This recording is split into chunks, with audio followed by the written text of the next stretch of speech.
Hello welcome back to our channel. 2024 June ടേമിൽ exam കഴിഞ്ഞിട്ട് ഇപ്പോൾ റിസൾട്ട് ഇങ്ങനെ വന്നുകൊണ്ടിരിക്കുകയാണ്. ഓരോ ദിവസങ്ങളും ഇങ്ങനെ റിസൾട്ട് അപ്ഡേഷൻ ഉണ്ടാവാറുണ്ട്. അപ്പോൾ ഇന്നലെയും അപ്ഡേഷൻ ഉണ്ട് കേട്ടോ. അപ്പോൾ ഓരോ ദിവസം അപ്ഡേഷൻ ഉണ്ടാവുന്നതനുസരിച്ച് നമ്മുടെ ടെലിഗ്രാം ചാനലും വാട്സപ്പ് ചാനലൊക്കെ നമ്മൾ ലിങ്ക് ഷെയർ ചെയ്യുന്നുണ്ട്. അപ്പോൾ ആർക്കെങ്കിലും അങ്ങനെ നോട്ടിഫിക്കേഷനൊക്കെ കിട്ടണമെന്നുണ്ടെങ്കിൽ നമ്മൾ സോഷ്യൽ മീഡിയ പ്ലാറ്റ്ഫോംസൊക്കെ ഒന്ന് ഫോളോ ചെയ്തോളൂ. ലിങ്ക് ഞാൻ കമൻസിൽ കൊടുക്കുന്നുണ്ട് കേട്ടോ. അപ്പോൾ നിങ്ങൾക്ക് എന്ത് ചെയ്യാം, ഈ പറഞ്ഞ പോലെ ഡെയിലി റിസൾട്ട് ചെക്ക് ചെയ്യാം.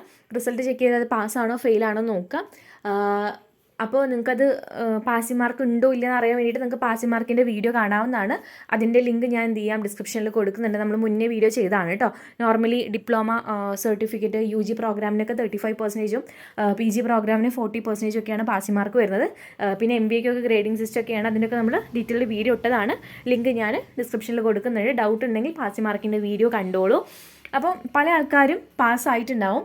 ഇനി പാസ്സായിട്ടും എക്സ്പെക്റ്റ് ചെയ്ത മാർക്ക് കിട്ടിയിട്ടുണ്ടാവില്ല. ചില ആൾക്കാർ എന്താണ് ഫെയിൽ ആയിട്ടുണ്ടാവും. ഇങ്ങനത്തെ സിറ്റുവേഷനൊക്കെയാണ്. അപ്പം നിങ്ങൾക്ക് എന്ത് ചെയ്യാം, പാസ്സായിട്ടുണ്ടെങ്കിൽ ഇനി അങ്ങോട്ട് റിവാലുവേഷൻ കൊടുക്കാതിരിക്കാവും നല്ലത്. അതിൽ ആദ്യത്തെ കാര്യം എന്താണെന്ന് വെച്ച് കഴിഞ്ഞാൽ, എക്സാമൊക്കെ എളുപ്പമായിരിക്കും, പക്ഷേ ഇവരുടെ വാല്യൂഷൻ കുറച്ച് മോശമാണ്. എങ്ങനെയാണ് വാല്യൂ ചെയ്യാൻ നമുക്ക് പറയാൻ പറ്റില്ല. അപ്പോൾ ഓൾറെഡി നിങ്ങൾ പാസ്സായിട്ടുണ്ടെങ്കിൽ, പാസിംഗ് മാർക്ക് ഉണ്ടെങ്കിൽ പിന്നെ അത് റിവാലുവേഷൻ കൊടുക്കാനേ പോവണ്ട. കാരണം മാർക്ക് കൂടാനുള്ള ചാൻസ് വളരെ കുറവാണ്. പിന്നെ എന്താണെന്ന് വെച്ച് കഴിഞ്ഞാൽ 750 രൂപയാണ് റിവാലുവേഷൻ ഫീ വരുന്നത്. അതുപോലെ ആൻസർ ഷീറ്റിൻ്റെ കോപ്പി കൂടി വേണമെന്നുണ്ടെങ്കിൽ 100 രൂപ കൊടുക്കണം. അത് മൊത്തം 850 രൂപയായിരിക്കും. അപ്പോൾ വെറുതെ എന്തിനാണ് അത്രയും പൈസ വീണ്ടും കളയുന്നത്?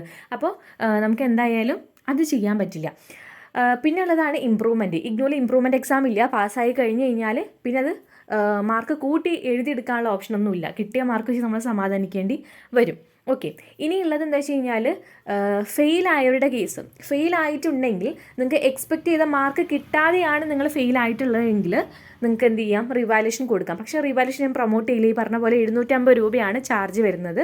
അപ്പോൾ നിങ്ങൾക്ക് നല്ല കോൺഫിഡൻസ് ഉണ്ട്, നമ്മൾ നന്നായിട്ട് എഴുതിയിട്ടുണ്ട്, എന്നിട്ടും ഫെയിലായിട്ടുണ്ടെങ്കിൽ മാത്രം എന്ത് ചെയ്യുക, റിവാലുവേഷൻ കൊടുക്കുക. അല്ലാത്തൊരു റിവാലുവേഷൻ കൊടുക്കരുത്. കാരണം മാർക്ക് കൂടാനുള്ള ചാൻസ് വളരെ കുറവാണ്. ഓക്കെ, ഇനി ഫെയിലായിട്ടുള്ളവരെ എന്ത് ചെയ്യാം, അടുത്ത ടേമിൽ വീണ്ടും നമുക്ക് എന്ത് ചെയ്യാം, എക്സാം രജിസ്റ്റർ ചെയ്തിട്ട് എക്സാം എഴുതാവുന്നതാണ്. അസൈൻമെൻറ്റ് ഓൾറെഡി വെച്ചതായതുകൊണ്ട് വീണ്ടും അസൈൻമെൻറ്റ് വെക്കേണ്ട കാര്യമില്ല. അപ്പോൾ ഇതാണ് കോമൺ ആയിട്ട് വരുന്ന കാര്യം. അപ്പോൾ റിവാലുവേഷൻ കൊടുക്കണോ വേണ്ടെന്ന് ഡയറക്റ്റ്ലി എന്നോട് ചോദിക്കുകയാണെങ്കിൽ ഞാൻ പറയും കൊടുക്കണ്ടെന്നേ പറയുള്ളൂ. പിന്നെ അത്രയും കോൺഫിഡൻസ് ഉണ്ട് ഇനിയും മാർക്ക് കിട്ടാനുണ്ടെന്നുണ്ടെങ്കിൽ മാത്രം റിവാലുവേഷന് കൊടുക്കാവുന്നതാണ്. അപ്പോൾ റിവാലുവേഷൻ അപ്ലൈ ചെയ്യേണ്ട സമയമായിട്ടുണ്ട് കേട്ടോ. നമുക്ക് ഇന്നലെ തൊട്ടിട്ട് അപ്ലൈ ചെയ്യാൻ പറ്റും. അപ്പോൾ അതിൻ്റെ ടൈം ലിമിറ്റ്, ഫീസ്, സൈറ്റ് കാര്യങ്ങളൊക്കെയാണ് നമ്മൾ ഇന്നിവിടെ ഡിസ്കസ് ചെയ്യുന്നത്. ആദ്യം പറയേണ്ട കേസ് ഫീസാണ്. റിവാലുവേഷൻ കൊടുക്കണമെന്നുണ്ടെങ്കിൽ ഒരു സബ്ജക്റ്റിന് നമ്മൾ ഇഗ്നോയ്ക്ക് അടയ്ക്കേണ്ട എമൗണ്ട് ആണ് 750 രൂപ കേട്ടോ. ഇനി നിങ്ങൾക്ക് ആൻസർ ഷീറ്റിൻ്റെ കോപ്പി കൂടി വേണമെന്നുണ്ടെങ്കിൽ അത് 100 രൂപയാണ്. അപ്പോൾ നിങ്ങൾക്ക് ഒരു സബ്ജക്റ്റ് അപ്ലൈ ചെയ്യുന്ന സമയത്ത് റിവാലുവേഷൻ കൊടുക്കണം, ആൻസർ ഷീറ്റിൻ്റെ കോപ്പിക്ക് കൊടുക്കണം എന്നുണ്ടെങ്കിൽ 850 രൂപ പേ ചെയ്യണം. ഓക്കെ, അങ്ങനെയാണ് ഫീസ് വരുന്നത്. പിന്നെ നമുക്ക് വരുന്നത് പീരിയഡാണ്. ഏത് ടൈമിലാണ് നമുക്ക് ചെയ്യേണ്ടതെന്നുള്ളതാണ്.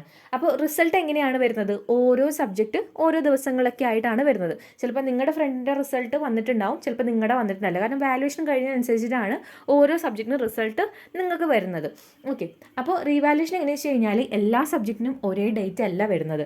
ഇപ്പോൾ നിങ്ങൾക്ക് സപ്പോസ് വിചാരിക്കുക, നിങ്ങളിപ്പോൾ MBA സ്റ്റുഡൻ്റ് ആണ്, നിങ്ങളുടെ MMPC 1 റിസൾട്ട് വന്നു, നിങ്ങൾക്ക് അതിൽ എന്താണ് പാസിംഗ് മാർക്കില്ല, നിങ്ങൾക്കത് റീവാലുവേഷൻ കൊടുക്കണമെങ്കിൽ കൊടുക്കാം. അപ്പോൾ അങ്ങനെയെങ്കിൽ MMPC റിസൾട്ട് വന്ന ദിവസം തൊട്ടിട്ടാണ് നമുക്ക് എന്ത് ചെയ്യേണ്ടത്, ഈ പറഞ്ഞേക്കുന്ന ഡേറ്റ് കാൽക്കുലേറ്റ് ചെയ്യുന്നത് കേട്ടോ. അപ്പോൾ ഡേറ്റ് വരുന്നത് എങ്ങനെയാണെന്ന് വെച്ച് കഴിഞ്ഞാൽ, നിങ്ങൾക്ക് റീവാലുവേഷൻ ആണ് കൊടുക്കേണ്ടതെങ്കിൽ പണ്ട് 30 ദിവസമായിരുന്നു, പക്ഷേ ഇപ്പോൾ അത് 40 ദിവസം ആക്കിയിട്ടുണ്ട് കേട്ടോ. അതായത് MMPC 1 റിസൾട്ട് വന്നിട്ട് വിത്തിൻ 40 ഡേയ്സിൻ്റെ ഉള്ളിൽ റീവാലുവേഷൻ പീരീഡാണ്. അപ്പോൾ നിങ്ങൾ കൊടുക്കാൻ വിചാരിക്കുന്ന സബ്ജക്ട്സ് റിസൾട്ട് എന്നാണോ വന്നത്, ആ റിസൾട്ട് എന്താ വന്നതെന്ന് അറിയണം. എങ്ങനെയാണെന്ന് വെച്ച് കഴിഞ്ഞാൽ, നമ്മൾ റിസൾട്ട് ചെക്ക് ചെയ്യുന്ന ലിങ്ക് ഉണ്ടല്ലോ, ആ ലിങ്കിനകത്ത് കയറി കഴിഞ്ഞാൽ ഡേറ്റ് ഓഫ് പബ്ലിക്കേഷൻ ഓഫ് റിസൾട്ടോ അങ്ങനെ എന്തോന്ന് പറഞ്ഞിട്ടൊരു ഡേറ്റ് കൊടുക്കും. ആ ഡേറ്റ് തൊട്ടിട്ടാണ് ഈ 40 ദിവസം വരുന്നത് കേട്ടോ. അപ്പോൾ ഏത് സബ്ജക്റ്റിനാണോ റിവാലുവേഷൻ കൊടുക്കാൻ പോകുന്നത്, ആ റിസൾട്ട് വന്നിട്ട് 40 ദിവസത്തിനുള്ളിൽ മാത്രമാണ് ആ ഒരു സബ്ജക്റ്റിന് റിവാലുവേഷൻ കൊടുക്കാൻ പറ്റുള്ളൂ. ഓക്കെ, അപ്പോൾ റിസൾട്ട് വരുന്നതിനനുസരിച്ചിട്ടാണ് ഓരോ ഇതിനും റിവാലുവേഷൻ വരുന്നത്. അതുപോലെ തന്നെ ആൻസർ ഷീറ്റിൻ്റെ കോപ്പി വേണമെന്നുണ്ടെങ്കിൽ അതിന് 30 ദിവസമാണ് കേട്ടോ. ആ ഒരു സബ്ജക്റ്റ് റിസൾട്ട് വന്നിട്ട് വിത്തിൻ 30 ദിവസത്തിനുള്ളിൽ നമ്മൾ എന്ത് ചെയ്യണം, ഈ ആൻസർ ഷീറ്റിൻ്റെ ഫോട്ടോ കോപ്പിക്ക് നമ്മൾ അപ്ലൈ ചെയ്യണം. ഇതാണ് രണ്ടിൻ്റെയും ഡേറ്റ് വരുന്നത്.